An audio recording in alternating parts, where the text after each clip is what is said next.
So you've narrowed this down from more than 200 cities to Long Island and Crystal City. You'll also open a smaller location in Nashville. Take us into the decision to split into multiple locations. Sure, Emily. First of all, thanks for having us. This is a very exciting day for us to make this announcement about the investment of $5 billion and a floor of 50,000 jobs across two cities, in addition to the 5,000 that we're announcing for a center of operations, a center of excellence for our operations team in Nashville. Look, we set out a year ago to find a second headquarters. This is our HQ2, if you will, here in Seattle, in North America, and where we would invest $5 billion and create 50,000 jobs.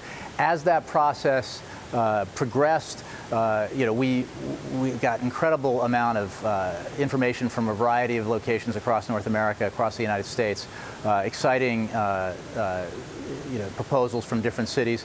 We realized, sort of late in the process that instead of investing in one place with 50,000 jobs and $5 billion, that because the driving factor for us was the ability to find existing talent and to recruit new talent, dividing it into two, 25,000 jobs per city made more sense. That would give us a greater chance of success. And then, the D.C. area, Northern Virginia, and New York City were the most appealing for us for that reason. The talent really drove this process.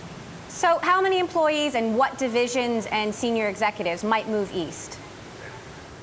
So, these are going to be full-fledged, co-equal headquarters, both in New York and in Northern Virginia. A floor of 25,000 employees in each location. If you look at Fortune 500 companies, even the top 10, I think you'll see that headquarters sizes are significantly smaller than that 25,000. So we'll have three that are far bigger than your average headquarters. And there'll be high-paying jobs, averaging at more than $150,000 per year. There'll be technology jobs, computer scientists, software developers, managers, the whole range that you would find in a corporate headquarters like we have here in Seattle. How much time will Jeff Bezos be spending at HQ2 and HQ3? He'll be spending a lot of time at each. These will be co-equal headquarters. We'll have shareholders meetings in these headquarters. We'll have board of directors meetings. We'll have our all-hands meetings, our employee meetings in New York and the D.C. area, just like we have them now in Seattle. So, he'll move around. The rest of leadership will move around, and then as these new headquarters grow, we'll have senior leaders based in each of these locations. I'm on the leadership team. I live in Washington, D.C. right now.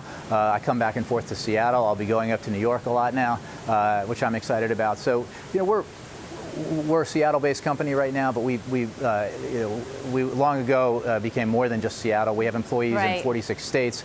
We have 18 tech centers across the country employing 20,000 people. We've invested over $160 billion in the U.S. alone in just the last 7 years. As you know, we hire a lot of folks and we pay up and down the income scale. And these jobs will be high-paying and I think bring a lot of positive benefits to New York and D.C. Jay, how do you feel about the backlash that Amazon took advantage of cities and got useful data in return, or that a company of your size doesn't deserve such big tax incentives?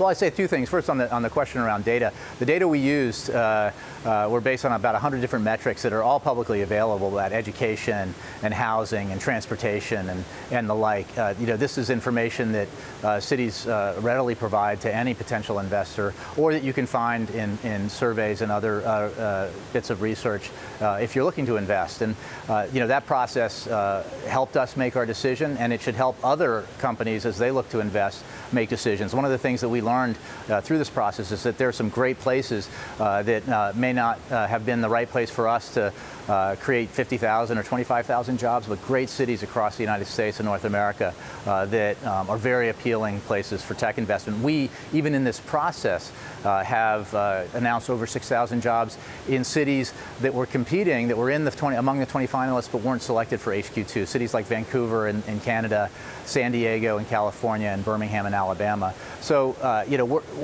we think that this process has been positive. For us, obviously, but also for the cities that were chosen and the cities that weren't. One thing that's unique about this is that we're planning in advance for this growth.